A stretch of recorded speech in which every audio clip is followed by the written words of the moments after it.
আমি এখানে আসার পর যতটুকু উঠেছি, উঠার পর দেখতে পেলাম যে একজন চাচা, উনি আবার পাঞ্জাবের, পাকিস্তান। মানে দেখে মনে হচ্ছে যে আমরা এখনো ইয়াং, আমরা এখনো যুবক, তারপরও আমাদের উঠতে কষ্ট হচ্ছে। কিন্তু চাচার বয়স কত হবে আপনারা একটু আন্দাজ করতে পারেন কি না? চিন্তা করেন কত হতে পারে। আন্তা উমর কম কিতনা হো গয়া? 75 সাল। চিন্তা করেন 75 বয়স হয়ে গেছে উনি এখন, মানে কোথা থেকে কোথায়, চিন্তা করেন। আমরা কোথা থেকে মানে এত উপরে চলে আসছি, 75 বছর হয়ে গেছে। আর এইটুকু উঠার পর আমাদের অবস্থা খারাপ। ইনশাআল্লাহ ইনশাআল্লাহ ইনশাআল্লাহ।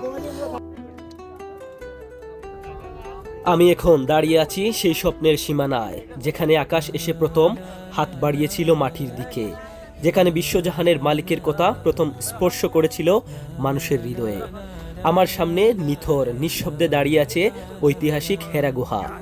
কত শতবার বইয়ের পাতায় পড়েছি, কতদিন কল্পনার চুকে একে আঁকার চেষ্টা করেছি, কিন্তু আজ আমি সত্যি সত্যি দাঁড়িয়ে আছি সেই পবিত্র চত্বরে, যেখানে দাঁড়িয়ে একদিন বিশ্বনবী হজরত মুহাম্মদ সাল্লাল্লাহু আলাইহি সাল্লাম কাবার দিকে তাকিয়ে দীর্ঘশ্বাস ফেলেছিলেন। আমার চোখের সামনে ভেসে উঠেছে 1400 বছর আগের সেই মহিমান্বিত রাত। এই ছোট্ট সংকীর্ণ গুহাটির ভেতরে একাকী ধ্যানে মগ্ন ছিলেন আমাদের দয়াল নবী। এখানেই নেমে এসেছিলেন ফেরেশতা জিবরাইল আলাইহিস সালাম।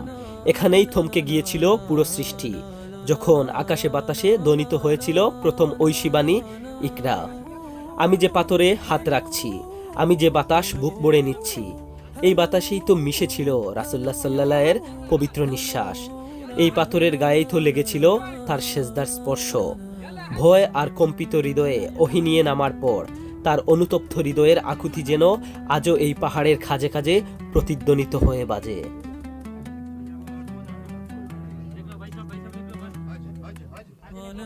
আজ পৃথিবীর কোটি কোটি আশিক হাজার মাইল দূরে বসে এই স্থানের জন্য চোখের পানি ফেলে, আর পরম করুণাময় আমাকে সেই পবিত্র স্বপ্নের দুয়ারে এনে দাঁড় করিয়েছেন।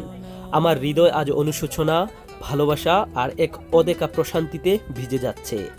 হে প্রভু, যে পাহাড় থেকে তুমি মানবতার জন্য হেদায়েতের আলো জ্বালিয়েছিলে, সেই আলোর একটি বিন্দু দিয়ে আমাদের অন্ধকার হৃদয়টাকে আলোকিত করে দাও।